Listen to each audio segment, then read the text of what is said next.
पुष्पाणि समर्पयामि। इंद्रनारायणाय नमः। इंद्रदेवताभ्यो नमः।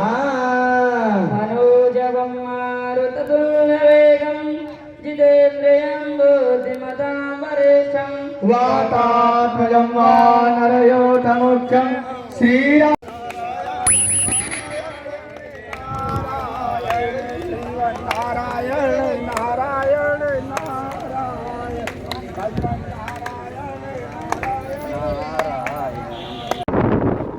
जब उदय होता है तो समझ लो कांसा फूलने लगा। सतोगुण जीवन में जब आए। दूसरी विशेषता है, कहते हैं शरद ऋतु में जल, आकाश और चंद्रमा तीनों निर्मल हो जाते हैं। शरद पूर्णिमा को अमृत की वर्षा होती है। आकाश, अगर गंगा का जल लेना है तो शरद पूर्णिमा में हरिद्वार जाओ, बिल्कुल शुद्ध, जिसमें अपनी छवि देखो। कहते हैं जल जीवनम वारी तो चंद्र मन रूपी है, आकाश हृदय है और भक्ति, यही तीन शुद्धियां होती हैं। मन हृदय निर्मल होते ही जीवन में, कहते हैं, वेणु नाद सुनाई देती है। भूमिका प्रारंभ होती है रासलीला की वेणु गीत से। वरहापीडं नटवरवपु कर्णयो कर्णिकारं विप्रधवासः कनककपिशं वैजयन्तीं च मालां रन्ध्रानुवेणोधरसुदया पूरयन् गोपवृन्दै बृन्दारण्यं स्वपदरमणं प्राविशद कीर्ति। बड़ा सुंदर भेष बनाया है। सिर पर मोर मुकुट संकेत करता है, मोर दास कहाय नरयासा, करई कहाओ कहाँ विश्वास। एक कथा है,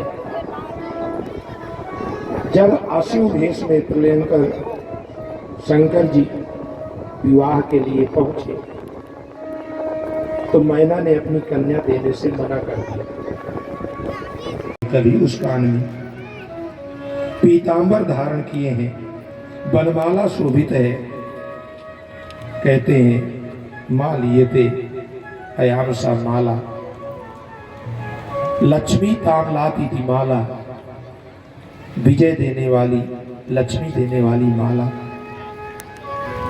कहते हैं वेणु शब्द जड़ है, अपनी फूंक से चेतन बनाया परमात्मा ने, अधरामृत का पान कराया।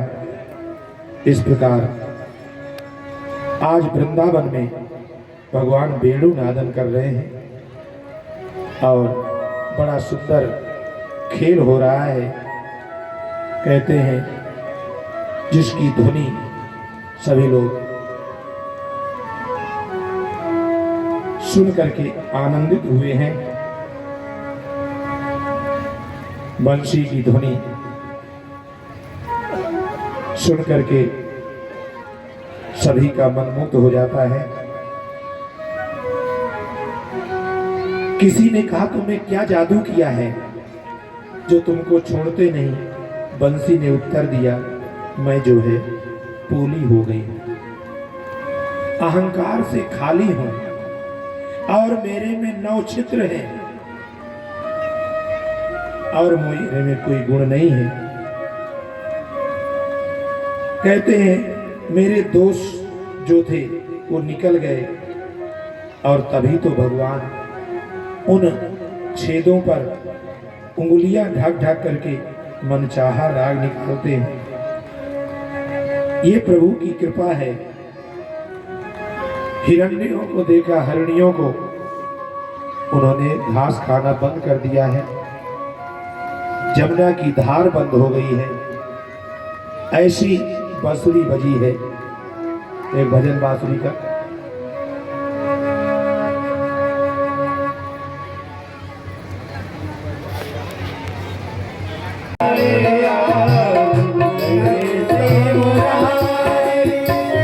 शिव समाधि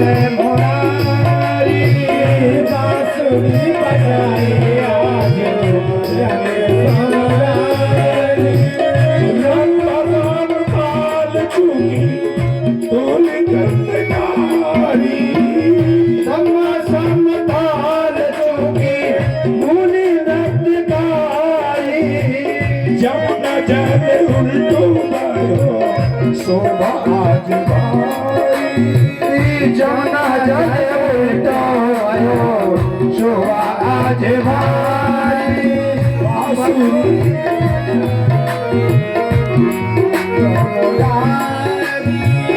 बांसुरी बजाए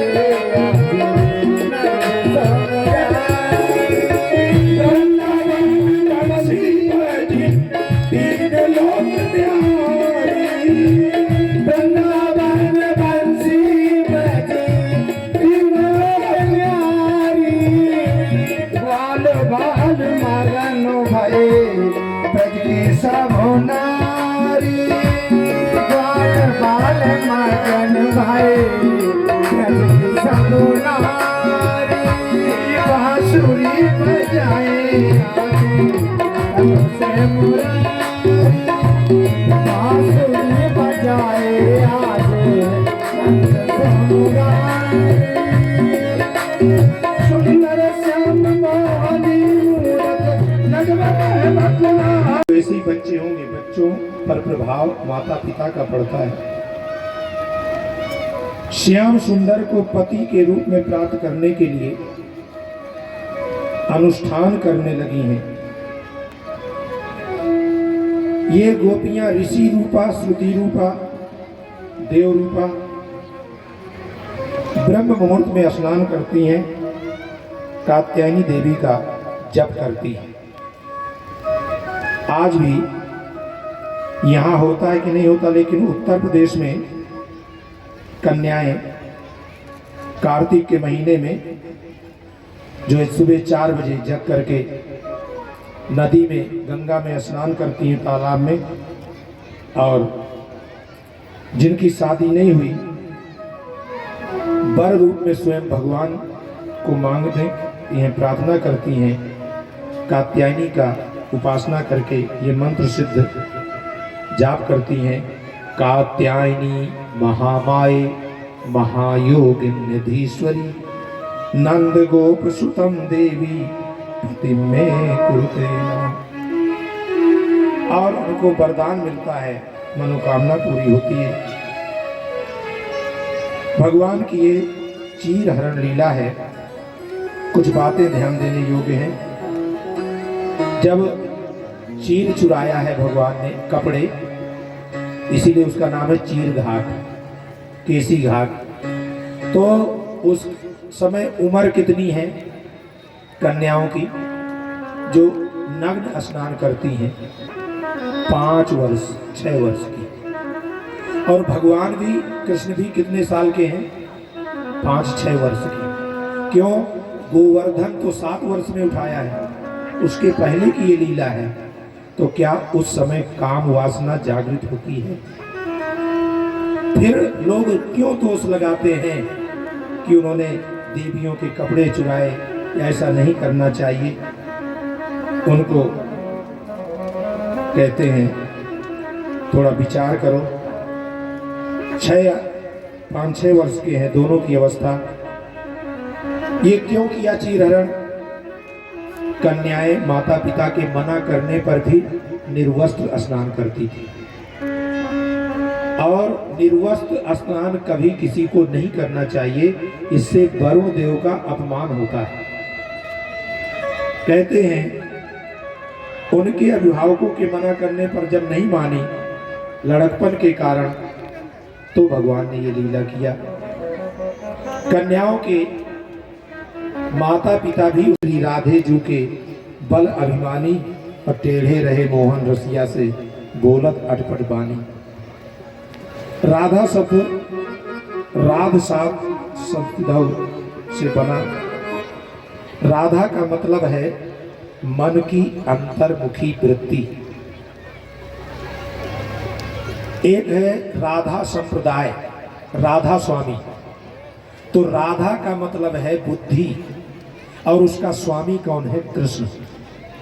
तो बुद्धि का जो मालिक है वो कृष्ण है, यानी जो परमात्मा की ओर लगा दे वही तो राधा स्वामी है। वृत्तियां जब अंतर्मुखी हो जाती हैं, संसार का जो सुख है वो अच्छा नहीं लगता।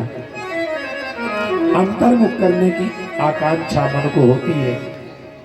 कहते हैं अनन्यस या चिंतयो माम ये जना परिपासते तेषां नित्याभियुक्तानां योगक्षेमं वहाम्यहम्। भगवान गीता में कहते हैं अनन्यता से जो मेरा चिंतन करता है, लेकिन इसको कोई समझ ही नहीं पाते। अनन्य का मतलब क्या होता है? दूसरा नहीं, अनन्य ना, यानी एक ही साधे सब सधे, सब साधे सब जाए, और जो कोई सींचे मूल को तो फूले फले अघाए। भगवान कहते हैं अगर मेरे को तुमने प्राप्त कर लिया तो फिर अन्य किसी की पूजा करने की जरूरत नहीं। इस प्रकार कहते हैं ब्रजवासियों का प्रेम है, उनका मित्र पुत्र सब कृष्ण है।